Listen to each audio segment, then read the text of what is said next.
मैं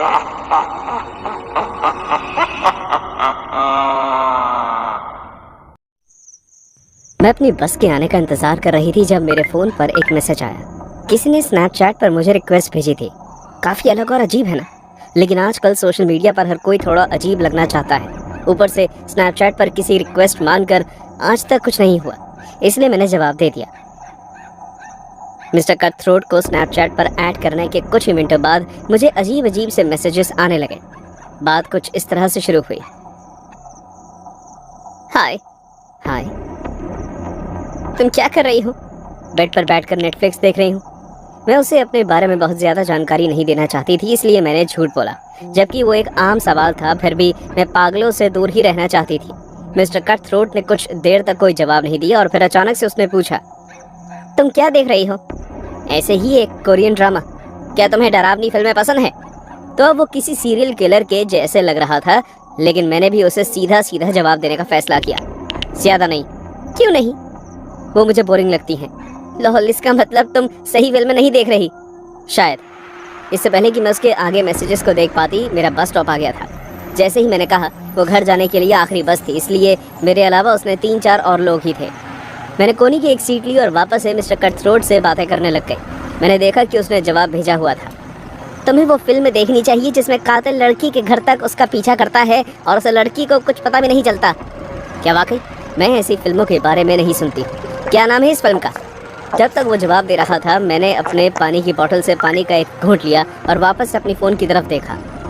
तुम्हारी जिंदगी एक फिल्म के लिए काफ़ी अजीब नाम है। मैं किसी फिल्म की बात नहीं कर रहा, ये तुम्हारे साथ अभी हो रहा है सारा। उसका मैसेज पढ़कर मेरे रोंगटे खड़े हो गए। क्या ये किसी किस्म का घटिया मजाक है? क्योंकि मुझे बिल्कुल हंसी नहीं आई। तुम तो डरी हुई लगती हो। मुझे लगता है कि तुमने कहा कि तुम घर पर ही हो। क्या तुम घर पर नहीं हो सारा? मेरे दिल की धड़कनें तेज हो गई। क्या वो जानता है कि मैं बाहर हूँ? क्या वो मेरा पीछा कर रहा है? मैंने धीरे धीरे अपने पीछे देखना शुरू किया। एक बूढ़ी औरत खिड़की से बाहर देख रही थी और उसके पीछे एक आदमी बैठा था। उसका चेहरा एक बेसबॉल टोपी के नीचे छुपा हुआ था, जिससे ऐसा लग रहा था जैसे वो सो रहा हो। मिस्टर कट थ्रोट को मैसेज करते हुए मैंने उस आदमी को देखा, ये समझने के लिए कि कहीं वही तो नहीं है जो मेरा पीछा कर रहा है। नहीं, मैं घर पर हूँ। मुझे नहीं पता कि तुमने ऐसा क्यों कहा। जैसे ही मैंने ये मैसेज भेजा, मैंने तिरछी नज़रों से उस आदमी को देखा। नहीं, ये वो नहीं था। वो आदमी पहले की तरह ही बैठा रहा। ये मिस्टर कट थ्रोट जो भी है, इसे अंदाज से फेंकना और इस तरह लोगों को डराना बहुत अच्छे से आता है। मैंने इस बात को यूं ही जाने दिया और उसे कोई जवाब नहीं दिया। मुझे इस बात पर यकीन नहीं हुआ था कि कोई मुझे फॉलो कर रहा है या नहीं, लेकिन मैं काफ़ी डरी हुई थी।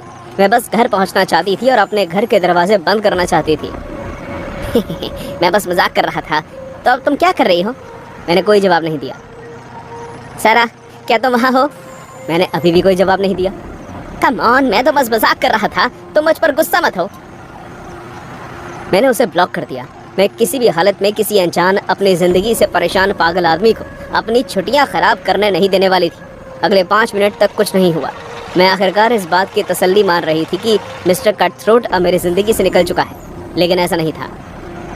अचानक मुझे एक अनजान नंबर से मैसेज आया। मुझे इस तरह ब्लॉक कर देना अच्छी बात नहीं है। मैंने माफ़ी मांगी थी। तुम मुझे परेशान क्यों कर रहे हो? मुझे तुमसे अब कोई बात नहीं करनी। लेकिन मेरी बात अभी ख़त्म नहीं हुई है। जब उसने बड़े बड़े अक्षरों में मैसेज भेजा, उससे ऐसा लगा जैसे वो बहुत गुस्से में हो। ये आदमी अविश्वसनीय है। आखिर ये अपने आप को समझता क्या है? मेरे सब्र का बांध अब टूट गया और मैंने इस आदमी को सुनाते हुए एक लंबा सा मैसेज लिखा, और इस बार मेरा मैसेज भी बड़े अक्षरों में ही था। अब तुम मेरी बात सुनो पागल आदमी। मैं जानती हूँ कि तुम जैसे लोग किस तरह एक लड़की का ध्यान अपनी तरफ आकर्षित करने की कोशिश करते हो, जबकि तुम्हें गली के कुत्ते तक नहीं पूछते। तुम अकेले मरोगे, इसलिए मुबारक हो, और अब निकलो यहाँ से। इसके बाद उसने मुझे जवाब नहीं दिया। बस ड्राइवर ने मेरे स्टॉप पर बस रोक दी। मैं आराम से ये सोचते हुए बस से उतरी कि स्नैपचैट के साइको का चैप्टर यहीं खत्म हो गया। पूरी गली बहुत ही शांत और सुनसान थी। मेरी सैंडल की आवाज़ पूरे ब्लॉक में गूंज रही थी। मेरा घर गली के ठीक आखिर में था। मैंने तय कर लिया कि मैं घर जाकर शावर लूंगी और थोड़ी वाइन पीऊंगी। आखिर इस वीकेंड की शुरुआत हो चुकी थी। जैसे ही मैं अपने घर के आंगन तक पहुंची तो सेंसर लाइट चालू हो गई। एक पल के लिए मुझे ऐसा लगा जैसे कि मुझे कोई देख रहा है। मैं फौरन पीछे मुड़ी। सड़क के उस पार एक रैकून कूड़े में खाना ढूंढ रहा था। मैं भी पागल हूँ। मैंने घर का दरवाजा खोला और अंदर आ गई।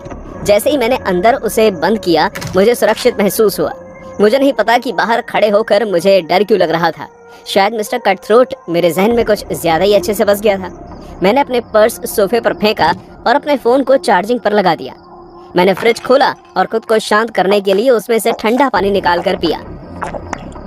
टूडल्स, टूडल्स, कहाँ हो तुम?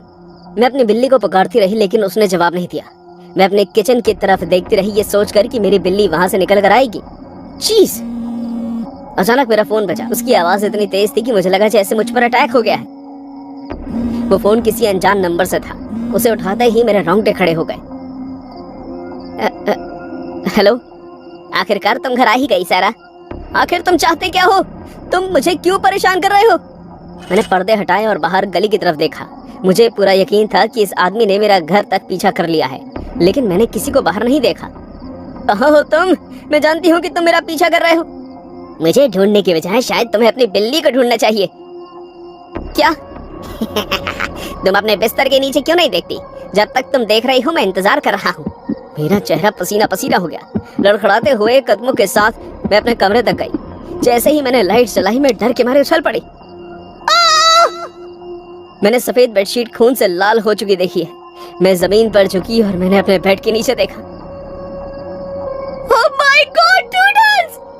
बेड के नीचे टूडल्स की लाश पड़ी थी। उसका गला काटा गया था। उस आदमी ने आखिर में दूसरी तरफ से बोला, अब तुम्हें पता चला कि मेरा नाम मिस्टर कट थ्रोट क्यों है सारा? अगली बार ये तुम होगी। मैं तुम्हारे घर आया हूँ इसलिए मुझे अंदर आने के लिए हर छोटी से छोटी जानकारी पता है। जल्द ही मिलते हैं सारा।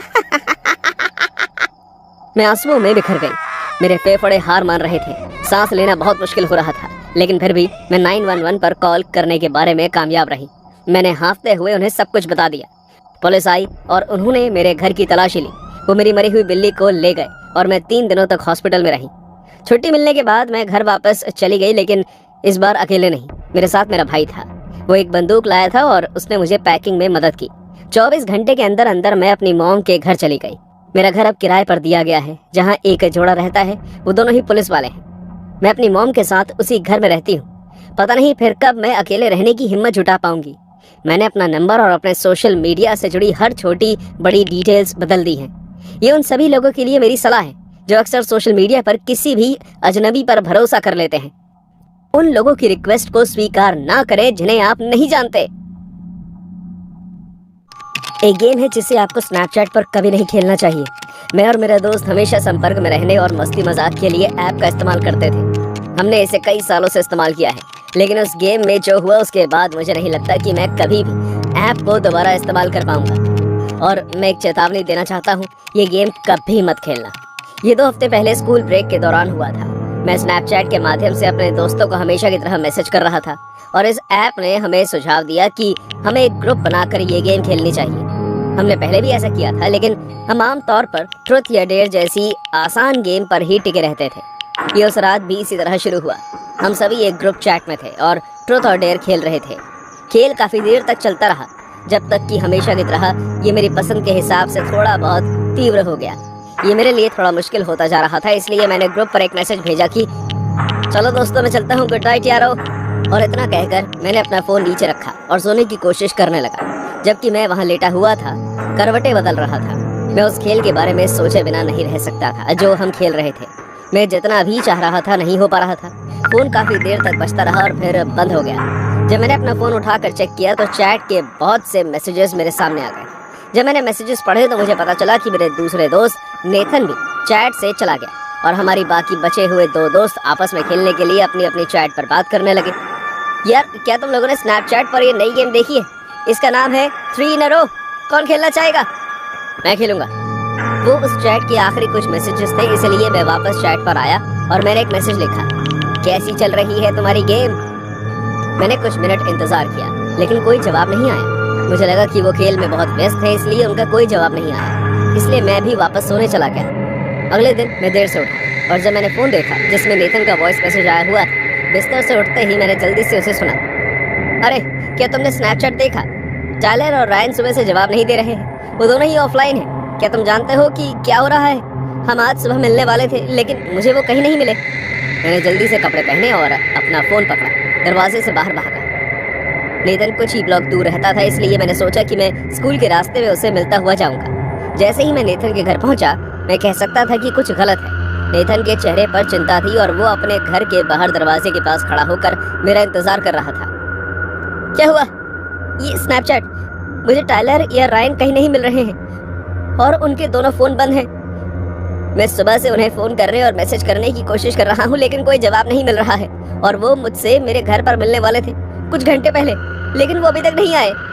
मैंने खुद टायलर और रायन को कॉल और टेक्स्ट करने की कोशिश की, लेकिन फिर भी कोई जवाब नहीं आया। हालांकि हमने देखा कि रायन का स्नैपचैट लोकेशन उसके घर पर दिखाई नहीं दे रहा था। इसकी बजाय उसकी लोकेशन आखिरी बार नहर के पास दिख रही थी, जहां हम अक्सर मिला करते थे। ये ऐसा क्यों? वो दोनों शायद हमारे बिना बाहर घूम रहे हैं। और उसी के साथ हम नहर की ओर चल पड़े। जब हम वहां पहुंचे, हालांकि हमें टायलर या रायन का कोई नामो निशान नहीं मिला, लेकिन हमें उनके फोन मिल गए। दोनों फोन पुल के नीचे पड़े थे। जैसे ही हम फोन के पास पहुंचे, मैंने देखा कि दोनों स्क्रीन चालू थी। टायलर के फोन पर स्नैपचैट मैसेज था। जब मैंने उसे खोला तो देखा कि उसने हाल ही में एक नया दोस्त जोड़ा है। उसका नाम 3 था। ये कौन है? मैंने ये देखने के लिए अपने ऐप खोला कि 3 ने टायलर को क्या स्नैप भेजा था, लेकिन तब तक वो स्नैप एक्सपायर हो चुका था, इसलिए मैं उसे नहीं देख पाया। मैंने इसे फिर से देखने की कोशिश की, लेकिन स्नैप गायब हो गया था। उन्हें एक संदेश भेजते हैं, शायद वो जानते हो कि टायलर और रायन कहाँ हैं। मैंने जल्दी से एक मैसेज टाइप किया और भेज दिया। कुछ सेकंड्स बाद मुझे जवाब मिला। ये एक स्नैप था और मैंने ओपन पर क्लिक किया। स्नैप एक अंधेरे कमरे का था और मुझे मुश्किल से कोने में 2 लोगों की परछाई दिख रही थी। मुझे उन्हें देखकर ऐसा लग तो नहीं रहा था कि वो टायलर और रायन की तरह लग रहे थे। तस्वीर पर एक आसान सा कैप्शन था, गेम खेलो। इससे पहले कि मैं उत्तर दे पाता, स्नैप एक्सपायर हो गया और 3 नाम का अकाउंट गायब हो गया। मैंने उस यूजर को खोजने की कोशिश की, लेकिन वो गायब हो गया था।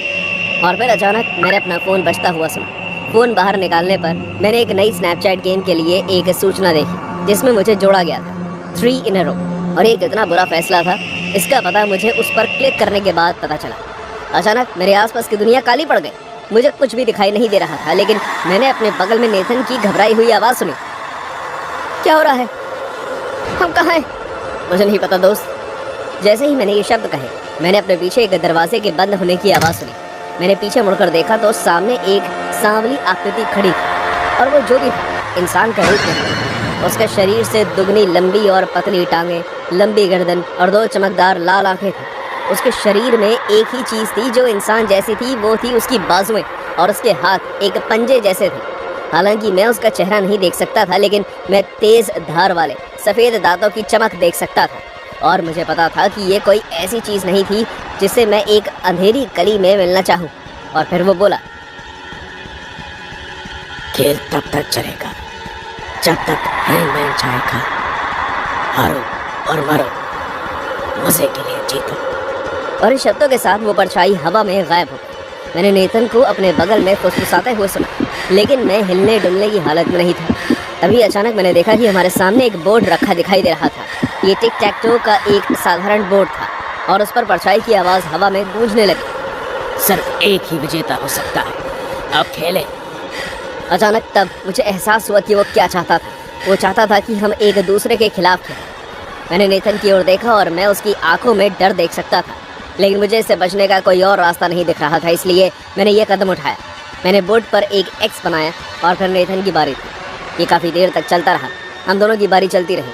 हम अपने चारों ओर हलचल सुन सकते थे और कभी कभी हम लाल आंखों को चमकते हुए देखते थे, लेकिन हर बार जब हम दोनों के बीच टाई हो जाता था तो हमें फिर से खेलना पड़ता था और कुछ नहीं होता था।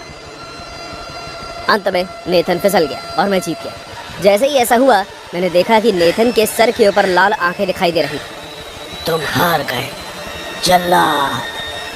और एक दर्द भरी आवाज़ के साथ उस राक्षस ने नेथन के दोनों पैरों में से एक को उसके शरीर से अलग कर दिया। मैंने उसे ज़मीन पर दर्द से कराहते हुए देखा।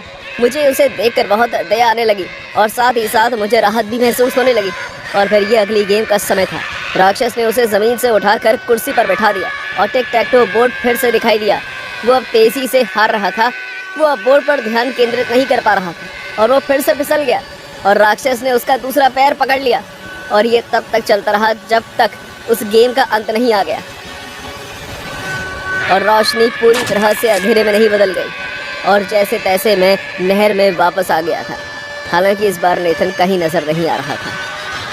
मैं इसे गुमनाम रूप से लिख रहा हूँ ताकि किसी को पता ना चले कि मैं कौन हूँ। मैं उस रात जो हुआ उससे संबंधित नहीं होना चाहता, लेकिन बस ये जान ले कि आपको कभी भी 3 इन अ रो नहीं खेलनी चाहिए।